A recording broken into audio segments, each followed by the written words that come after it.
So I'm actually now in my mother-in-law's car that I've been borrowing for the past day while my car was being worked on.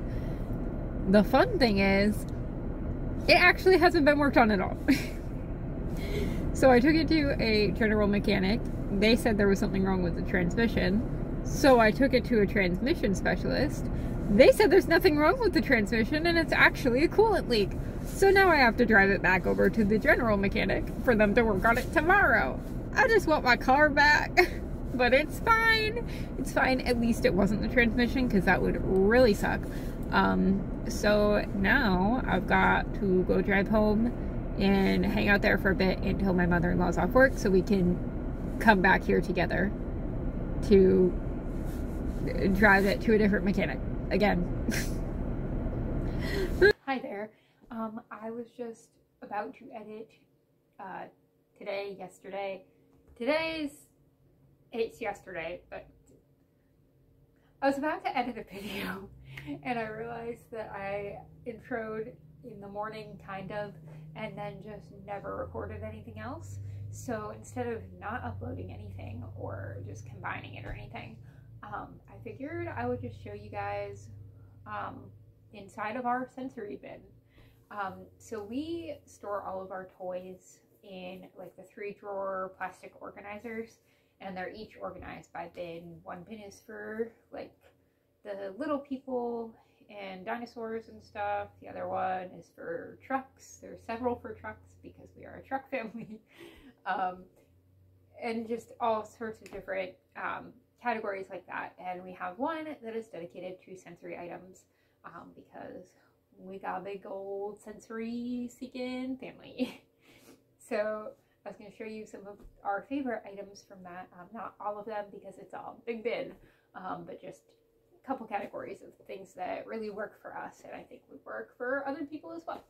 So the first thing is actually a new addition, kind of. We've had this for a while, which is literally just one of those little sand art things that originally was layered out, but the kids just got so much joy of shaking it up and then looking at it after they had shaken it up that we keep it in there. It is like glued on top so it can't be opened. And we also have this, which we actually made at my daughter's preschool.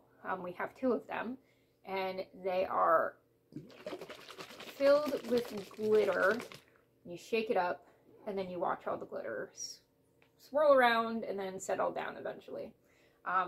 Very typical sensory item, especially for toddlers. And they really got into it. We haven't had one before and I don't know why. Next item is chewables. We got a sometimes on, sometimes off biter. And it's almost always the type of bite where you can tell it's like, I need sensory input in my mouth. Oh, please. Sorry, I saw something out the window. It was just a car driving by. So we have this, which isn't exactly a favorite, but sometimes it gets the job done. Usually he'll chew on the back part instead of the actual that part. Oh, okay, there's a cat. We also have this, which is a like harder plastic, and both of these are like just baby, I call them chew toys, like teething toys. We also have one that is shaped like a carrot that's like a softer silicone, and we really like that one. That's the favorite, but I don't know where it is right now because it's the favorite. Next item on the list is more of a visual sensory thing. It's different kinds of lights. So we have this kind of light that lights up and does that. We also have little finger lights. I'm not even sure if that one, yep, it still works. Little finger lights like that. And our favorite is this one, which actually needs a new battery right now, but it is a little mini picture projector. It just has the one picture in it. It's not like one that you can switch them out. And we may upgrade to one where you can switch out eventually, but this has been literally their favorite toy in this entire bin for years. And the battery's actually just right out on it, so pretty impressive for a Dollar Tree item. This I think has a little snowman in it. We also had one that had a little Santa in it. But just the comfort these children get from just staring at that picture on the wall or the ceiling or the floor or wherever they want to project it. They can carry it around because it's small, or they can stand it up somewhere and point it anywhere they want. Oh my goodness, this cat. I am so sorry. Next thing is squishable things and texture things. So stuff like this. We've got the squishy, like, you know, typical stress ball type thing. We've got the harder stress balls that like form and stuff. This is a new addition. We have texture to feel with yarn. They both really like just like stroking fabric. And I made this. It's a chill pill. And then we also have just a texture coin. This one we just got from like a random church, but it literally is just any coin that has any type of texture, just like a plastic coin. Next one is one of my favorites, and it's actually just like cookie cutters that we got in a baking set for my daughter like years ago. But they're all different like emojis, and we use them for working on emotion work with my son in his speech classes. And now we just like stacking them, or, you know, using them to express emotion when we can't exactly do that with our words, or just to learn about emotions. Next one we have for when it's more of like when you're getting a little bit too worked up, like energy wise, and you're not necessarily upset or you're not necessarily having a meltdown, but you're like running around the place and you're gonna get hurt just because you are like nonstop go go go. And it is these little sorting bears. My son loves sorting them by color. My daughter likes using them just to play with. So they each play with them in their own way, but it grabs their attention and keeps their attention for a while, which is hard with all kids, but especially these kids. They'll get kitchen utensils from their toy kitchen and use like a spoon to scoop them into different bowls. These bears have been soup. These bears have been just about any food you can think of. These bears have been little bear families. These bears have been little toy bears for Barbies. Anything you can think of. The next is probably the most obvious one. It's poppers. We've got so many, so many, but we've got like the normal poppers. We've got poppers for keychains to come with us when we're going in the car.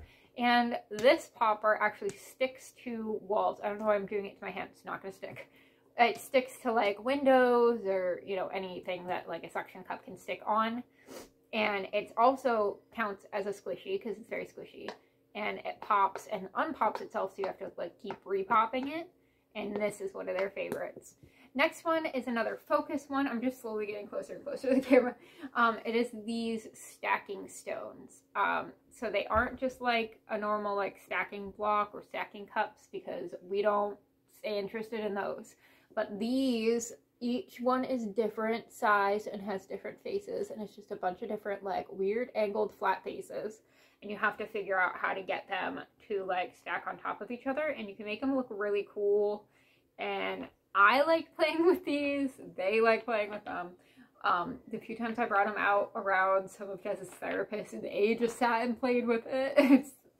They are a good time for everyone. And our last item isn't necessarily a sensory item, but it is another focus item specifically for my daughter.